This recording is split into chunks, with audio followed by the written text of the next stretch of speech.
It is part 3 of section 3.2, Taylor series expansion. We have seen how a converging power series defines a function. Here, we'll try to express a given function as an infinite series called the Taylor series. If a power series is made to represent a function, then the power series is called the Taylor series of the function. In many cases, the Taylor series provides useful polynomial approximation of the function.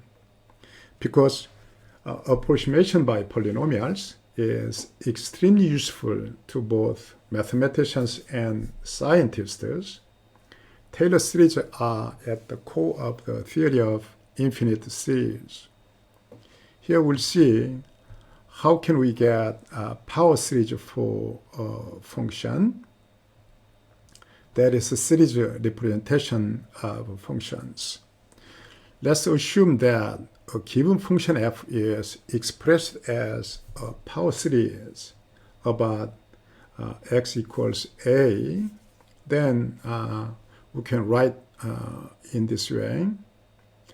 Given function f of x is expressed as a power series with the radius convergence r larger than 0. So in some interval, it is convergent. Okay. Here, for this expression, the question is, what are Cn, the coefficients, or how can we find these coefficients? Now, we'll try to use a term-by-term derivatives. Then the first derivative can be obtained in this way. Now, this will disappear. And from this term, we have C1. Now, from this one, 2 will go out. And here, x minus a. So that is 2C2 x minus a. And for other terms, you can consider the derivatives. And also, second derivative, the same way, we can get second derivative, third derivative, and so on. So in general, nth derivative will become this form. So if we set x equals a, then here, except this first term, everything else over there, other terms will disappear. So after setting x equals a, we have such equation, so that from this one, we can get Cn as this quotient. Nth derivative evaluated the a divided by n factorial. So by using this one, here we can define the Taylor series. Now, so we have to assume that here f is differentiable infinitely many times and around some interval, including the point A. Then the Taylor series generated by f at x equals a is given in this form. So this is sigma notation, but that is practically term by term shown. So this is Taylor series of f about x is a. Now, once you are choosing a is 0, so that the Taylor series expansion is about 0, then that's called Maclaurin series. In mathematical theory, we are dealing with many cases along with x equals 0, so that this special case may have some name. So the name is Maclaurin series, but it's a special case of the Taylor series, right? find the Taylor series and Taylor polynomials generated by here fx equal cosine x at x equals 0. Okay, here for cosine function, if we try to make a derivatives, then we can get here the first derivative will be minus sine x, second derivative minus cosine x, third derivative becomes a sine x, and so on. When we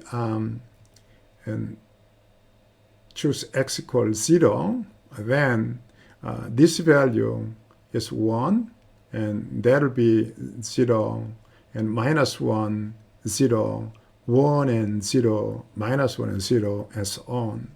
So we can have such a result, and we plug those values here, then we can get such terms. And cosine function is even function, so that odd terms, the coefficients of odd terms will be 0 and disappear. So we have only even with the terms here. And if you consider up to a certain point, then there's a kind of a polynomial, so that we call that Taylor polynomial. So here, now the cosine function is this cyan color, and P0, okay, 0th order, there's 1, there's this one. And here, second order, okay, around the 0 is okay, but very quickly now is quite different. But fourth order and longer interval, quite similar. And sixth order, eighth order, 10th order polynomial, 12th, and later on, 18th order Taylor polynomial is quite accurate here. Up to 7, these two are really quite the same, look same, so that with a high order, and it's approaching to the given function. So along with this infinite series, we can represent the given function, in this case cosine x, by using this infinite series. So that series is called Taylor series of cosine x. It's a kind of a power series, but once it is representing a function, then we call it a Taylor series. Right? Okay. Here we have a commonly used Taylor series for 1 over 1 minus x, and we have that. We thought of this one in the second part of the section. And now e to the x, also we consider this one in the second part, and that cosine x is just we derived this one. And now sine x, sine function is odd function. So we have only odd order terms along with, start with x and positive, here negative, positive, negative, and also the same here, positive, negative, right? Okay, for logarithm 1 plus x, we can get such Taylor series. Okay, it's not always convergent. If you are choosing x between minus 1 to 1 and minus 1 excluded, then this one is convergent. Here, in fact, you cannot get minus 1. If x is minus 1, this becomes 0. Logarithm 0 is not defined. For arctangent, here we have such Taylor series. It is convergent for values for x minus 1 to 1. Okay. The interval of convergence shown in this table can be verified using For example, the ratio test, we studied this one in the second part of the section. For this one, just if you are interested in the single function, then try to make some plot and try to study further for this function. Here, now we officially define Taylor polynomial. Once we assume here f is now differentiable in sufficiently many times, so it is capital N times differentiable in an interval including point A, then for integers from 0 to n, for choice of integer n, the Taylor polynomial of order n is given in this way. So here we select from the Taylor series just first nth order term here. So eventually there is n plus 1 terms, and here highest order is nth order, and remainder part of the Taylor series are abandoned. Then this portion is called Taylor polynomial of order n. Once you choose this polynomial, just up to nth order terms, then the question is this approximating well the given function? That's the question. This Taylor polynomial must be a good approximation of the given function. To verify and to analyze the accuracy, we may need consider here this theorem. That is called the Taylor theorem with Lagrange remainder. Assume the given function is sufficiently differentiable, and here n plus first order derivative exists in the interval, and x0 is inside the interval. Then for any x inside the interval, here f of x is now that portion is nth order Taylor polynomial, and here that remainder. Such remainder is called Lagrange remainder. Originally, the Taylor series has infinite remainder terms. So this portion should be here combination of infinite many terms. And however, through this theorem, this portion is expressed as just a single term here.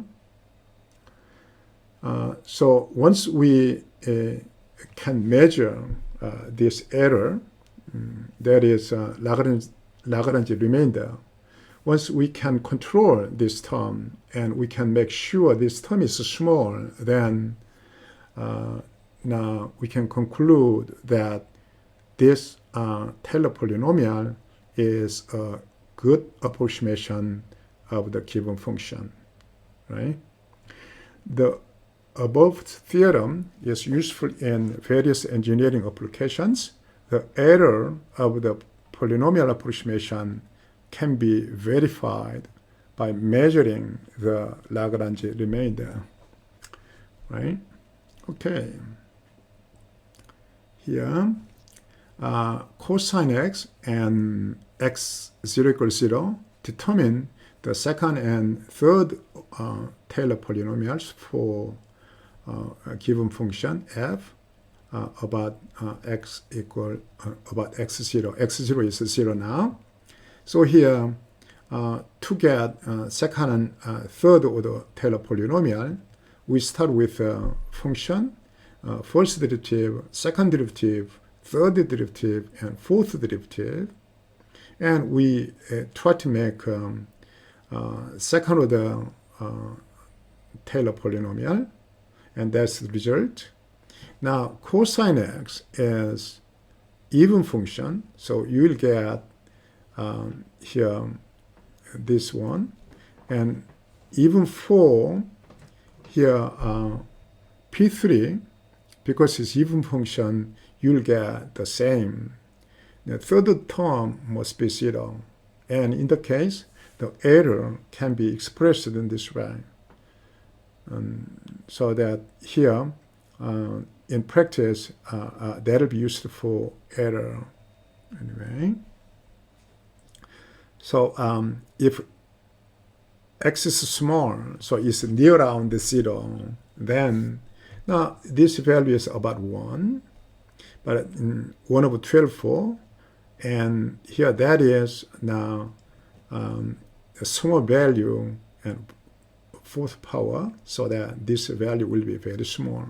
So in a sense, the error is about fourth order around the origin. So it'll be really good approximation around the 0. And here we can see the plot, and around the 0, the polynomial, in fact this is quadratic polynomial, is really good approximation of cosine x. Okay.